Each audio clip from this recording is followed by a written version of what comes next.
Olá, meus irmãos, estamos aqui mais uma vez para a gravação de mais esse podcast e hoje estamos aqui só eu e o irmão Ricardo, mas vamos fazer com que, né, pelo que a gente tem estudado, com que essa mensagem chegue forte também. Mas na medida que a gente foi estudando, Deus foi clareando e a gente teve um estudo muito bom.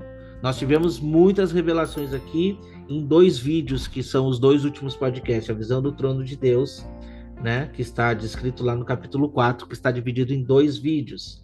E isso nos trouxe base para entendermos um pouco do que estava se tratando no capítulo 5. E a gente vai começar a destrinchar isso agora. Diz assim: Vi na mão direita daquele que estava sentado no trono um livro escrito por dentro e por fora, de todo selado com 7 selos. Vi também um anjo forte que proclamava em grande voz: Quem é digno de abrir o livro e de lhe desatar o selo? Ora, nem no céu, nem sobre a terra, nem debaixo da terra, ninguém podia abrir o livro, nem mesmo olhar para ele. Meu irmão Ricardo, imagina essa cena. Imagina essa cena, tá? João se achega lá diante do trono, né? E ele vê esse livro e ele fica assim encantado. Imagina, é como se a gente chegasse hoje perto de um livro que não é comparado a esse livro que ele viu, nem um livro, nem a própria Bíblia não seria comparado assim com aquela visão de imagem. Por mais que a gente tenha a ciência de que esse livro tem características da palavra de Deus, a imagem de João olhando. Imagina que ele gostaria de saber o que estava lá, o que ia acontecer. E esse livro estava envolto de selos. Mas ele chorava porque ninguém era capaz de fazer isso, né? Ninguém era capaz de desatar aqueles selos e de abrir o livro. Que cena é essa, meu irmão Ricardo? O que o irmão pode trazer para nós aí desses primeiros versículos? Eu creio que João ele teve um vislumbre de toda a história da humanidade, como se fosse um flash de várias imagens passando na história, assim, passando por homens de Deus, Adão, Noé, Moisés, passando por Josué, passando por Davi, homens notáveis nesta história, homens de Deus, e João percorrendo nessa história, né, e olhando para eles e vendo que neles não havia condições de tomar posse daquele livro. Então eu percebo que esse choro de João, ele foi uma consequência de algo espiritual que ele teve, uma experiência com o próprio Senhor ali, do qual o Senhor mostrou para ele esse flash, né, da história de todos os homens que passaram nessa terra, e não só na terra, né, porque está escrito aqui, ninguém no céu. Então imagina só a angústia de João, que nem sequer no céu, onde só habitam os seres celestiais, santos, né, anjos, arcanjos, né, querubins, serafins, nem na terra, nem debaixo da terra. Então a angústia de João foi enorme, porque não encontrou ninguém, né, capaz de tomar posse desse livro. E esse primeiro verso aqui do capítulo 5 tem a menção da destra, porque da destra do Senhor é que estava o livro selado. E quando nós percorremos nas Escrituras, a destra é a mão direita. E a mão direita é a mão que de ação, o agir de Deus. É o agir para abençoar ou para amaldiçoar. Lá no Cântico de Moisés, que é o cântico, né, que faz apontamento para os vencedores, porque os vencedores vão louvar com o Cântico de Moisés. Lá no Êxodo capítulo 15, diz que a tua destra, ó Senhor, tem glorificado em poder e despedaçado o inimigo. Então eu vejo já nessa primeira palavra aqui, a destra de Deus. É a ação de Deus, da mesma forma que aconteceu no Egito, vai acontecer nos últimos dias. porque é um paralelo muito interessante, o êxodo do Egito, todo aquele contexto e o agir de Deus com os flagelos. Então, da mesma maneira, este livro selado vai desatar o agir de Deus sobre a terra, com selos, trombetas e flagelos. Muito interessante. Muito interessante, muito interessante. E aí fiquei pensando assim, tem tudo, o que você falou tem tudo a ver, né? Porque a gente vê que o desatar desses livros, ele vai nos trazer coisas que envolvem a igreja, vai trazer coisas que envolvem os últimos acontecimentos, que envolvem, né, o plano de Deus para nós aqui. E quando a gente vai para as profecias, quando a gente vai lá para o livro de Daniel, a gente vê essas profecias se desenrolando e o próprio anjo, né, dizendo para Daniel, Daniel, essas palavras estão seladas, encerradas e seladas até o tempo do fim. E a gente vê lá em Daniel 12, versículo 4. Eu vou ler. Tu, porém, Daniel, encerra as palavras e sela o livro até o tempo do fim. Muitos esquadrinharão e o saber se multiplicará. Mas o saber que vai se multiplicar é exatamente o saber dessas profecias. Mas o que acontece? As pessoas correm de um lado para o outro, tentando interpretação daqui para ali, para tentar ter o entendimento deste livro chamado Bíblia, né? Palavra de Deus.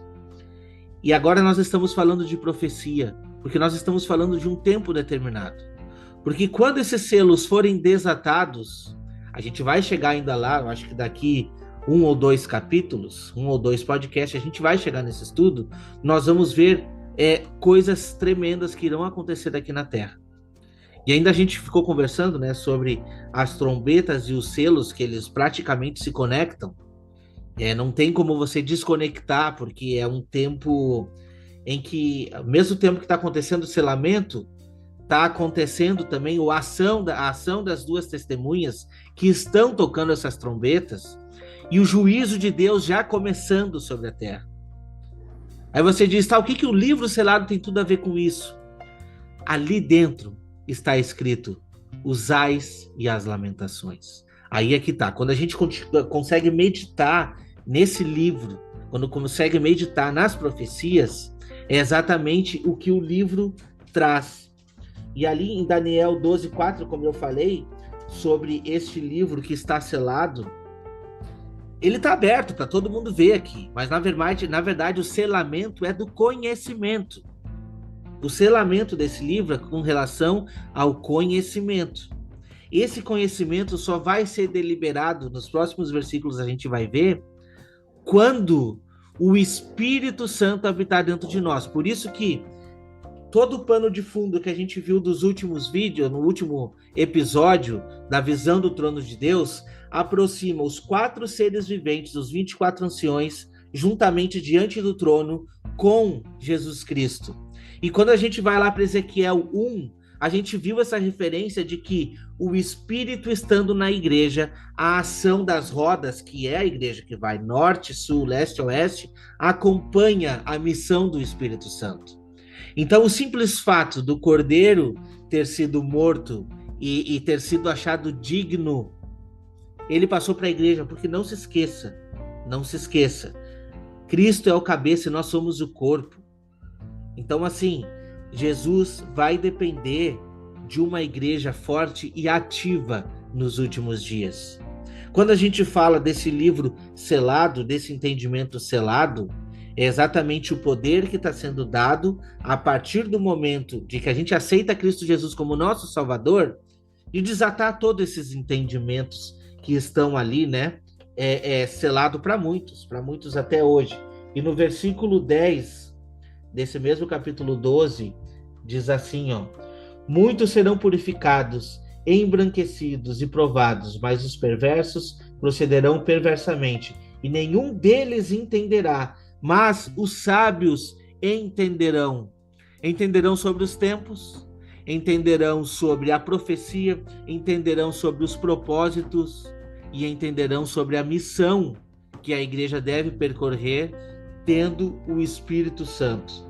Eu não vou adentrar mais no assunto porque os próximos versículos vão trazer, e aí sim a gente consegue trazer uma base um pouquinho mais forte. Eu vou ler agora então os versículos subsequentes ali, né? Ora, versículo 3, a gente pode repassar. Nem no céu, nem sobre a terra, nem debaixo da terra, ninguém podia abrir o livro, nem mesmo olhar para ele.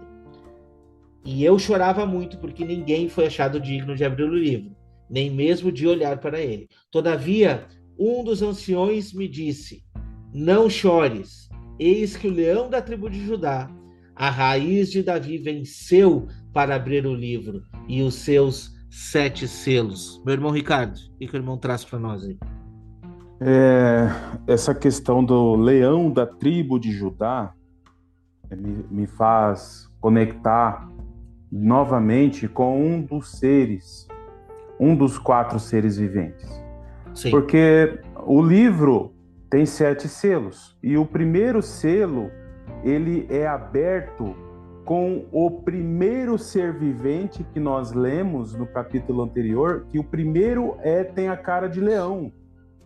E olha só que interessante, esse primeiro ser que dá ordem para desatar o primeiro selo, que tem a cara de leão, o comando dele é como um rugido.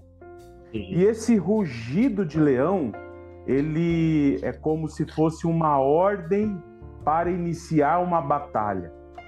Por isso que nós estamos tratando de lamentações, suspiros e ais, de arrependimento, de trombeta, de flagelo, porque os selos, eles vão desencadear uma batalha, não só espiritual, claro que é muito espiritual, mas ele vai repercutir na terra.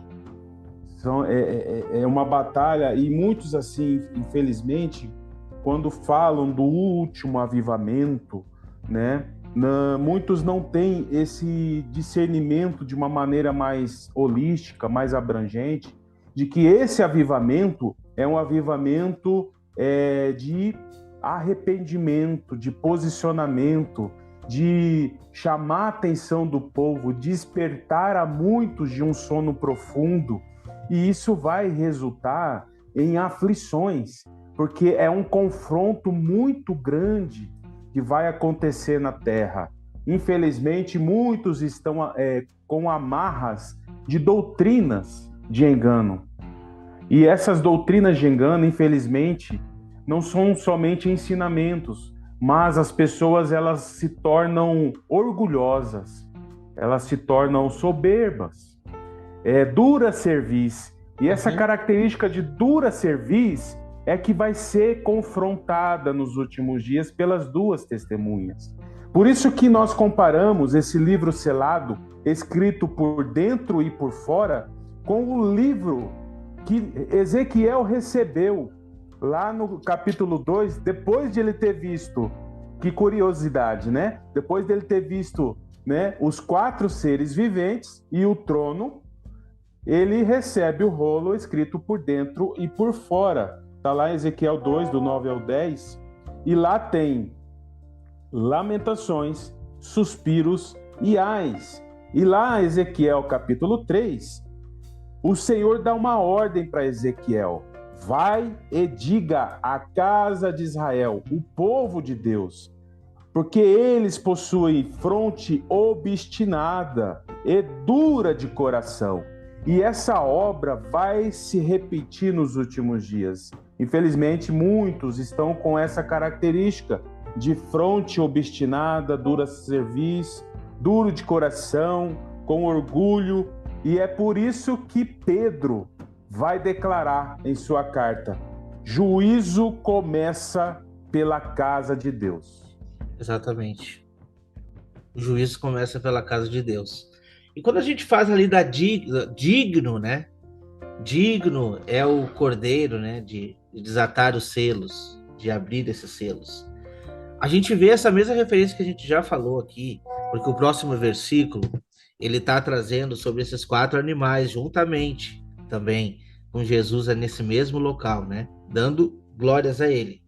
E quando a gente fala de dignidade e quando falamos de unidade, é importante entender que o receber o dom do Espírito nos faz também ser dignos de abrir esse livro e desatar esses selos. E isso não é petulância, isso não é arrogância, não. A palavra de Deus nos dá esse embasamento. Efésios 4 vai dizer assim, ó: rogo-vos, pois eu, prisioneiro no Senhor, que andeis de modo digno de vocação a que fosse chamado.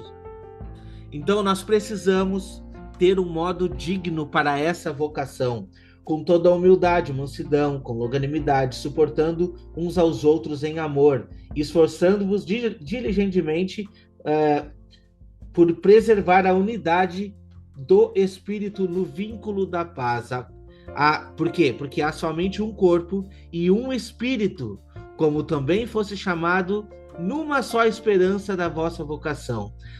Há um só Senhor, uma só fé, um só batismo, um só Deus e Pai de todos, a qual sobre todos age por meio de todos e está em todos. Você consegue ver esse mesmo plano de fundo de Deus estando junto no trono? Olha, a visão do trono é: esse trono está ali no meio, o Cordeiro está ali, os 24 anciões e também os 4 seres viventes. E quando esses 4 seres viventes são arremetidos para ações na Terra, a gente vê eles percorrendo em muitas direções, estando cheia do Espírito. Porque a unidade é que mantém isso, a vocação daqueles que são dignos de concluir essa mensagem foi derramada sobre eles. Então, é importantíssimo entendermos que o Cordeiro foi digno de desatar os selos e ele nos dá também essa liberdade de entendermos, de abrirmos esses livros e muito mais do que isso, fazermos parte do mesmo corpo para cumprir a missão. É fantástico, é fantástico. Exato. Outro detalhe, né? Essa função da unidade, que ela vai repercutir na igreja posicionada, né? A ação de Deus, essa destra do Senhor agindo através dos seus servos na terra, isso nos remete à função de atalaias. Sim. Né? Novamente aqui conectando com o profeta Ezequiel, onde o Senhor ele ordena Ezequiel a proclamar a palavra, me faz conectar aqui com Ezequiel 33, onde o atalaia tem a função de declarar a mensagem e tocar a trombeta. Você vê a conexão aí de selos e trombetas, e a função do atalaia de proclamar é tão importante, porque se ele não tocar a trombeta, o sangue derramado daquela pessoa que morrer vai cair sobre ele. Sobre ele. Olha só a responsabilidade que a igreja vai ter nos últimos dias de proclamar, de tocar a trombeta corretamente e anunciar a todos aquilo que há de vir. E nós precisamos trazer essa mensagem a todos, porque, infelizmente, muitos estão distantes do propósito.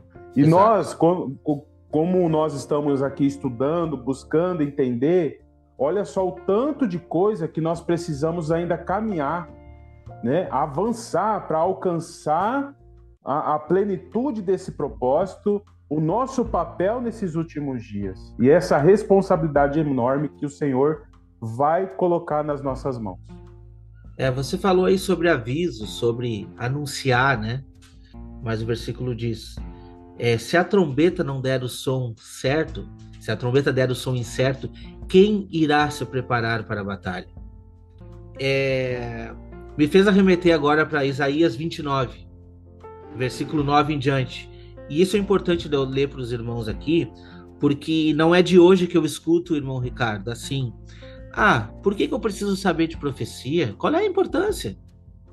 Eu vou na igreja, eu presto meu culto aqui, eu amo a Deus, Deus sabe, e tá tudo certo, né? Só que A profecia ainda diz, né, de todos os dons, esse é o dom mais importante que tem. Principalmente, ele é mais importante, inclusive, que o dom de línguas, que é um dom que edifica a pessoa interiormente. Mas o dom de profecia, ele é superior. Ele é superior porque edifica a igreja, o dom de profecia. Então, a gente entender sobre os tempos determinados, ele é importantíssimo, importantíssimo. Isaías 29 diz assim, ó, Isaías 29, versículo 9 em diante. Estatelai-vos e ficai estatelados. Cegai-vos e permaneceis cegos. Bêbados estão, mas não de vinho. Ando cambaleando, mas não de bebida forte. Porque o Senhor derramou sobre vós espírito de profundo sono e fechou os vossos olhos, que são os profetas. Vendou a vossa cabeça, que são os videntes. Toda visão já se vos tornou como palavras de um livro selado. Olha só que interessante. Nós estamos falando de um livro selado. Quem é digno de desatar esse selo? Quem pode desatar esse selo? Eu respondo hoje, meu irmão Ricardo. Quem está diante do trono. Essa é a resposta.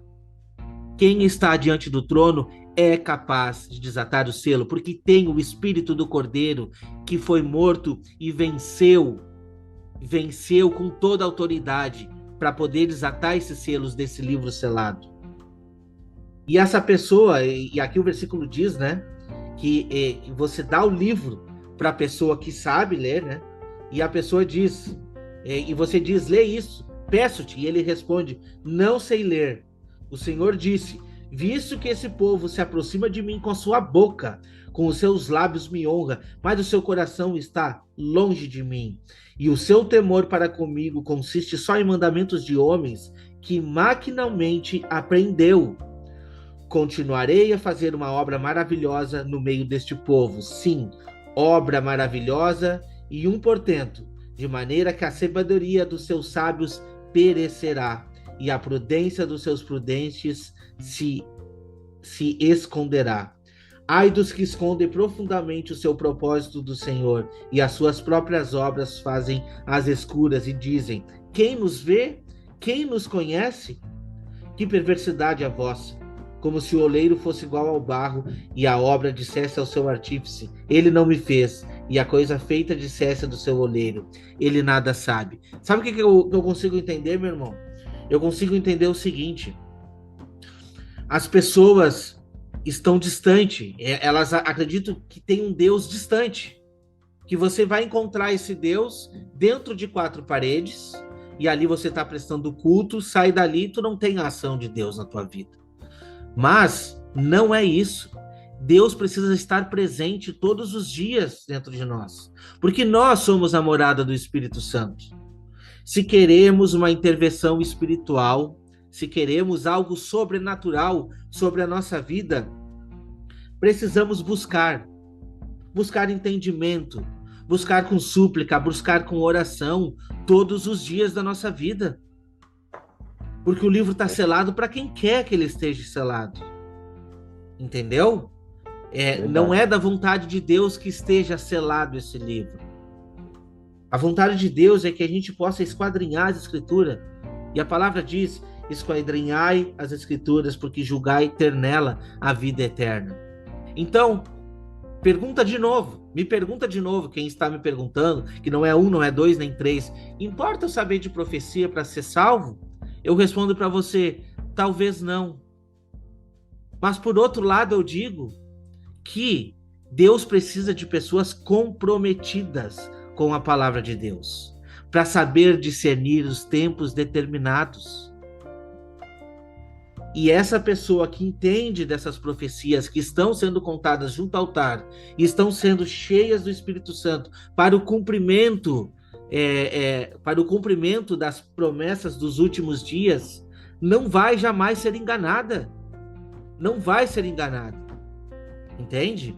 Porque quando a gente olha lá para Apocalipse 12, estou conectando agora, a gente vê que aquela mulher que fugiu para o deserto, ela tem a lua debaixo dos seus pés. O que significa isso, irmão Ricardo?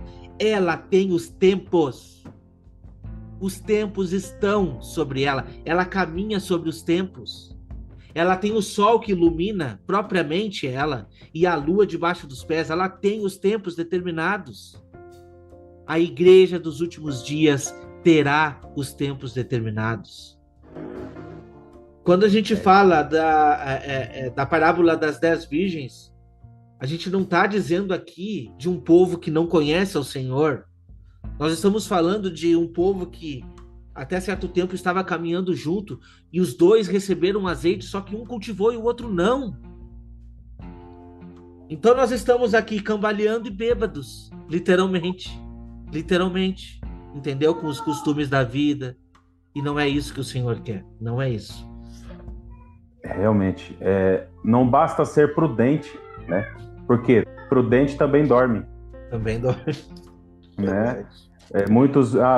O que importa é buscar santidade, é eu estar bem com Deus, estar pronto para o Senhor voltar. Mas só ser prudente é o que o Senhor determinou para cada um de nós. Não é o que nós encontramos isso nas Escrituras. Ser prudente somente não é suficiente, porque prudente também dorme. O Senhor requer de nós a atenção com a mensagem, com o propósito do Senhor para os últimos dias. Aí vai além de ser prudente. Eu preciso ser um atalaia, estar atento, avisar aquele que não consegue enxergar. Exato. Aí sim, o propósito ele vai começando a se iluminar diante dos nossos olhos. Nós entendemos o propósito. Quando nós entendemos as Escrituras, entendemos as profecias, e o Senhor requer de nós esse posicionamento, porque estar no profundo sono é um risco enorme, é um risco que pode, inclusive, ser pago com a salvação. Né? Isso é muito arriscado. E essa questão que você trouxe de Isaías 29, no verso 14, fala da sabedoria dos seus sábios, ou seja, a sabedoria dos homens perecerá, e o entendimento dos seus prudentes, pessoas que se acham prudentes, se esconderá. O conhecimento vai fugir dessas pessoas que se acham prudentes. A sabedoria vai perecer dessas pessoas que se acham sábios. Ou seja, a sabedoria humana não chega nem perto daquilo que o Senhor quer de fato derramar sobre aqueles que são humildes de coração. E você vê a importância de um posicionamento que nós precisamos para entender os propósitos do Senhor. Isaías 5 também fala que ai dos que ao mal chamam bem, e o bem chamam mal, que fazem da escuridade luz e da luz escuridade, e fazem do amargo doce e do doce amargo. Ai dos que são sábios a seus próprios olhos e prudentes diante de si mesmos. Ou seja, pessoas orgulhosas. E novamente a gente traz a mensagem acerca daqueles que são duros de coração, dura cerviz, obstinados em sua fronte, que não conseguem lançar fora suas convicções humanas, as doutrinas que aprenderam de forma equivocada, e não abre o coração para receber a genuína palavra do Senhor nesses dias. E nós sabemos que o Senhor vai restaurar o evangelho genuíno do reino, a sã doutrina dos apóstolos. E nós precisamos abrir o nosso coração para receber essa palavra, essa restauração da palavra de Deus. Porque essa é uma das características da unção que será derramado no Elias que há de vir nos últimos dias. Amém. E quando a gente vai lá para o versículo 6, então, a gente já vê essa junção do todo, né? Então vi no meio do trono e dos 4 seres viventes, e entre os anciões, de pé, um cordeiro como tendo sido morto. Ele tinha 7 chifres, bem como 7 olhos, que são os 7 Espíritos de Deus enviados por toda a terra. Veio, pois, e tomou o livro da mão direita daquele que estava sentado no trono. E quando tomou o livro, os 4 seres viventes e os 24 anciões prostraram-se diante do Cordeiro, tendo cada um deles uma harpa e taça cheia de ouro, taça de ouro cheia de incenso, que são as orações dos santos. E que o irmão traz para nós aí. Interessante aqui é que faz menção de Jesus como Cordeiro que foi morto, né? E Sim. nós fazemos conexão disso com os tempos determinados, as festas bíblicas. A primeira festa aí, a solenidade de Páscoa. Então, a Páscoa, ela é crucial o entendimento da Páscoa, porque dali nós podemos entender o propósito do Senhor nas demais solenidades. E a solenidade de Páscoa traz o Cordeiro Pascal, né, que aponta para Jesus, que foi morto, e nós realizando essa conexão também com os 7 Espíritos de Deus, que também está mencionado, lá em Zacarias 4, verso 10, fala do prumo de Zorobabel. E no prumo de Zorobabel tem 7 olhos, apontando para os 7 Espíritos de Deus. E Zorobabel era rei. Interessante. Em Zacarias 3, verso 9, tem a figura do sumo sacerdote Josué. E lá também tem a menção da pedra única com 7 olhos. Se nós juntarmos os 2 personagens, Zorobabel e Josué, um rei e um sumo sacerdote, o prumo de Zorobabel, a palavra ali prumo é Eben em hebraico. E a pedra única de Josué também é a mesma palavra, Eben. Então o prumo de Zorobabel é a mesma pedra única de Josué, apontando para Jesus, rei e sumo sacerdote, agindo sobre a terra através dos 7 olhos, que são os 7 Espíritos de Deus sobre toda a terra. E nós, conectando isso com Isaías 11, nós percebemos que esses 7 Espíritos de Deus aponta também para o sétuplo conhecimento. Por isso que o irmão trouxe aqui a questão de que o conhecimento, né, aumentará nos últimos dias, e os sábios entenderão, porque eles receberão essa porção do sétuplo conhecimento.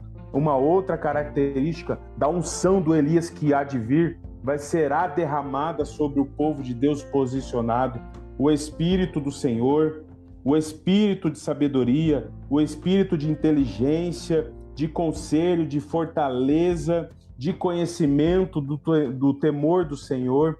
Olha só a grandeza desta bênção, dessa promessa que será derramada sobre o povo de Deus. É verdade. O irmão trouxe aí sobre o prumo, o irmão trouxe ali sobre os 7 Espíritos, né? Que são os 7 olhos de Deus enviados por toda a terra. E quando a gente fala desse prumo, e falando também sobre o Cordeiro, que nos conecta com as festas, é lógico. Vou falar primeiro um de cada parte, tá? Porque na hora já me veio vontade de comentar. O prumo, quando a gente vê lá no Apocalipse, ele praticamente está sendo usado como a mesma referência para medir, que é Apocalipse 11. E olha só, ele está medindo um santuário e aqueles que estão se achegando diante do trono. E o que nós estamos falando aqui? Sobre aqueles que estão diante do trono junto com o Cordeiro. Prestou atenção, pegou esse ponto? Agora nós vamos para um outro ponto. Eu vou lá para o Apocalipse, que a gente continuou lendo, e tem uma partezinha interessantíssima lá. No versículo 6. Não, desculpa, versículo 8. Quando tomou o livro, os 4 seres viventes e os 24 anciões prostraram-se diante do Cordeiro, tendo cada um deles uma harpa e taça de ouro cheio de incenso. O que significa o incenso? Que são as orações dos santos.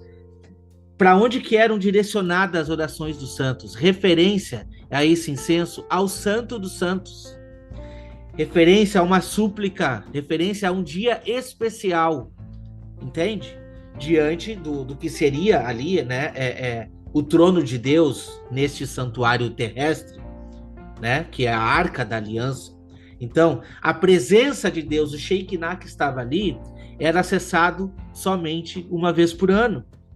E a gente não cansa de falar das festas aqui, não vamos cansar, porque a referência de profecia nos aproxima com as festas bíblicas. Então, trazendo esse pano de fundo do Santo dos Santos, trazendo esse pano de fundo do Santo dos Santos, que era habitado uma vez por ano, quando a gente vai lá para Hebreus agora, nos diz que esse caminho está descortinado. Esse caminho não tem mais cortina, e a gente vê que esses 24 anciões, esses 4 seres viventes, estão aonde? Diante do trono. E quando eles dizem assim, eles carregam e têm a oração dos santos, não tem como não conectar com a igreja, meus irmãos. Não tem como não conectar. Está tudo conectado, está tudo conectado. E quer ver só? Quando a gente fala aqui desse prumo que foi dado, né, na mão de Zorobabel, o irmão leu ali, Zacarias 4, versículo 10, quem despreza o dia dos humildes começos, esse alegar-se-á vendo o prumo na mão de Zorobabel. Aqueles 7 olhos, olha só o que diz, aqueles 7 olhos são os olhos do Senhor que percorrem por toda a terra, mas também são os 7 espíritos que estão sendo derramados sobre a igreja. Então, quando diz, né, que esses animais tinham olhos por detrás e pela frente, é a igreja, o Espírito do Senhor, habitando no meio da igreja. Só que é interessante que nós venhamos a ler todo esse capítulo 4 de Zacarias, porque essa ação está sendo determinada sobre 2 testemunhas. Olha só que interessante. Tomou um anjo que falava comigo e me despertou como um homem que desperta do seu sono. Desperta, tu que dorme, né? E me perguntou, o que vês? Respondi, olho e eis um candelabro todo de ouro e um vaso de azeite em cima, com as suas 7 lâmpadas e os 7 tubos, um para cada uma lâmpada que estão em cima do candelabro. Bom, a visão agora já aproximou aqui a visão das 7 igrejas. A mesma visão que João teve lá no início do livro, que ele viu. E onde é que estava essa menorá, esse candelabro? Não estava na mão do Senhor Jesus? Estava na mão dele, meus irmãos. Na mão dele. Então, o que precisa para você entender que essas 7 igrejas estão sendo controladas por Cristo Jesus? Só que, como a gente já estudou nos últimos episódios aqui, dessas 7 igrejas, 2 estão se mostrando fiéis. Irmão Ricardo, se eu não me engano, Esmirna e Filadélfia? É isso. Esmirna e Filadélfia.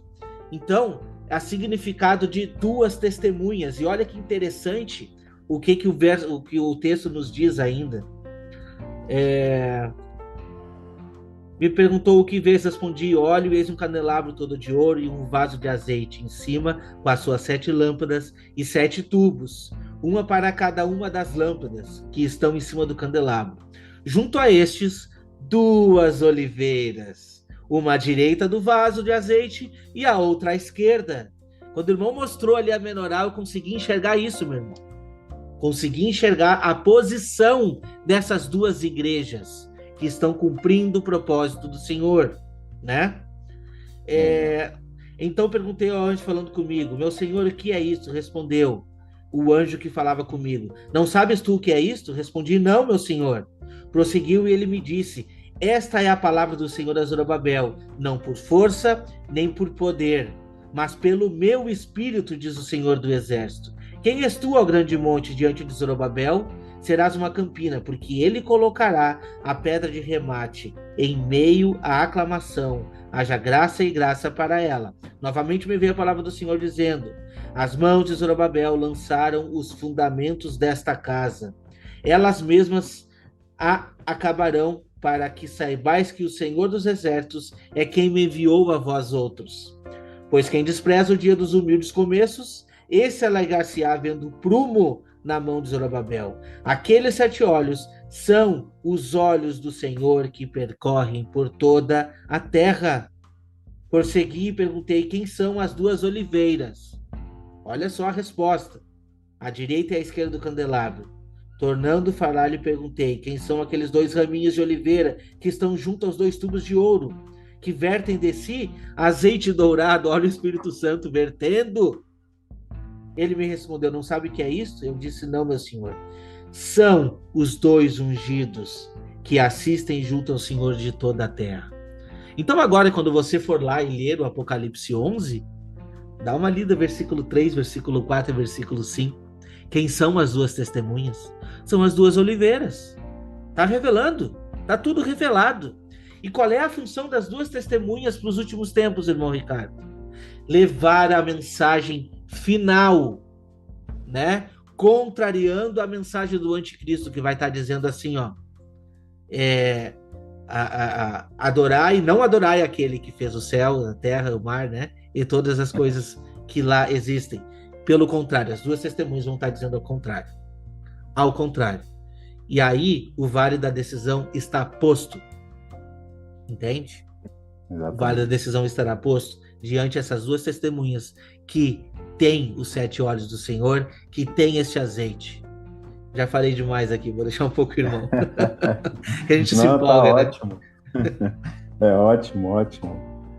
É muito interessante conectar as 2 testemunhas, né? Apocalipse 11:4 fala, elas são as 2 oliveiras e elas são os 2 castiçais.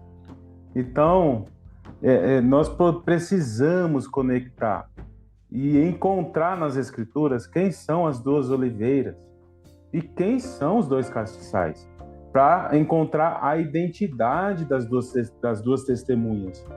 O Wagner trouxe aqui a respeito das 2 oliveiras, né?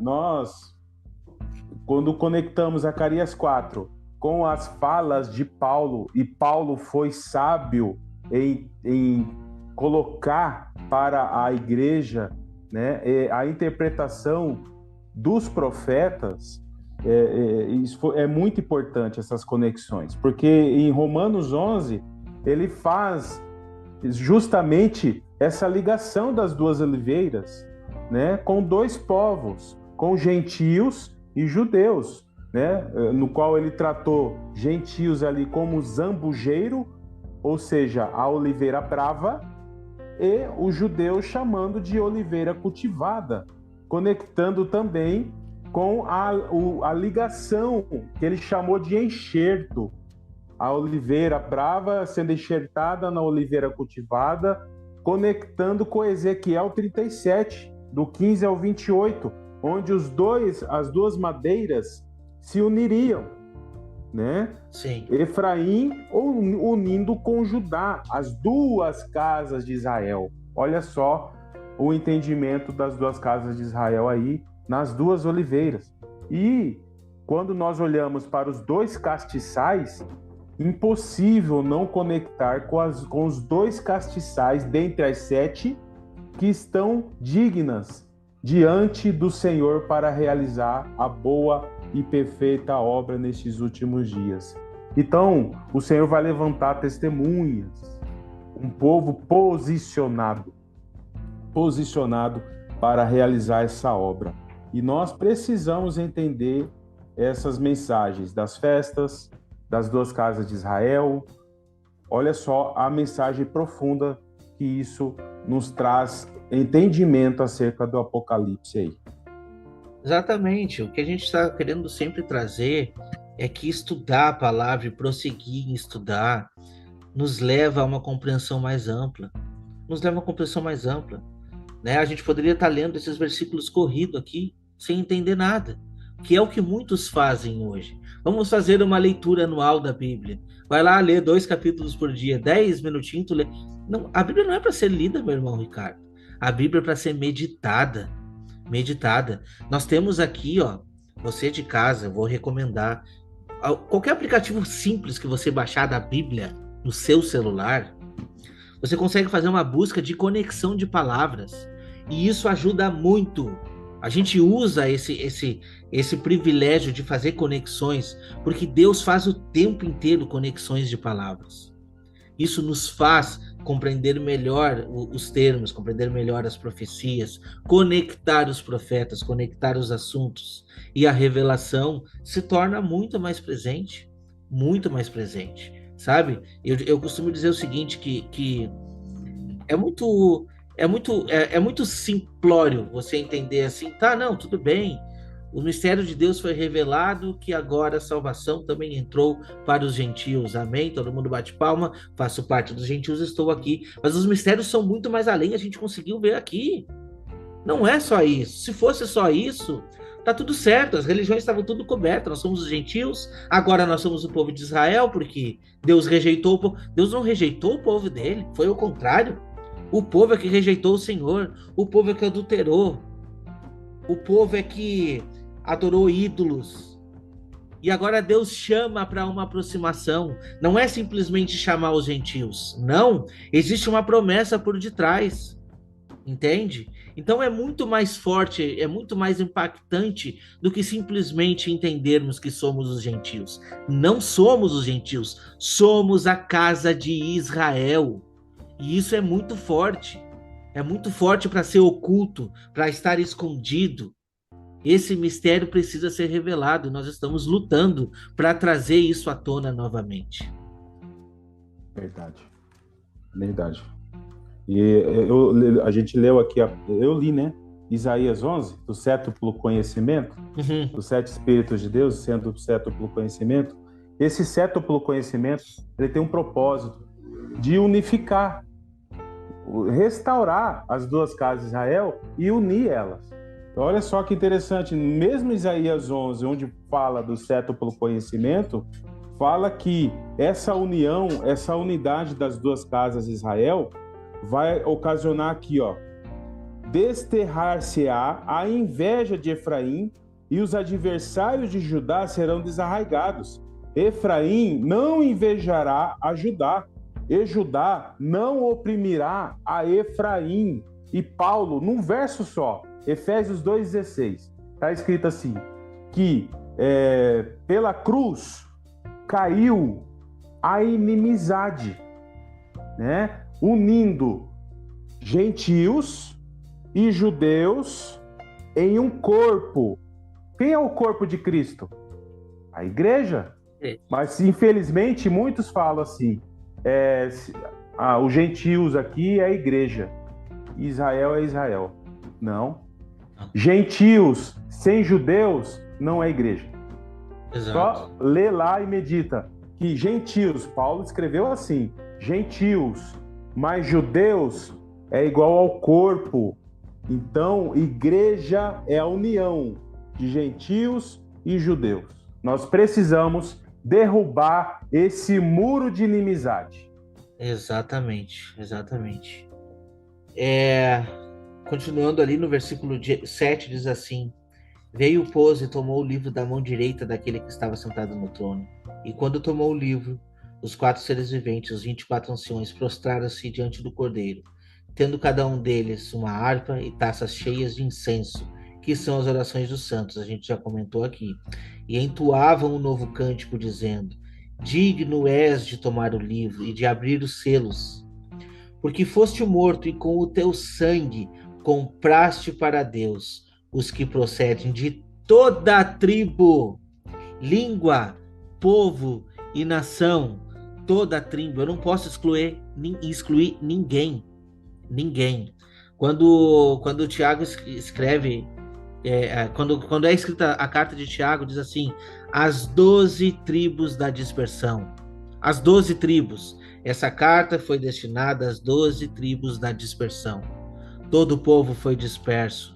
Só que a promessa que o irmão Ricardo trouxe aqui é uma promessa de reunificação, né? E aí as pessoas muitas vezes se preocupam, tá, mas eu tô entendendo, mas e agora? Como é que eu vou saber de que tribo eu sou? É simples, meus irmãos. Romanos 11 está esclarecendo.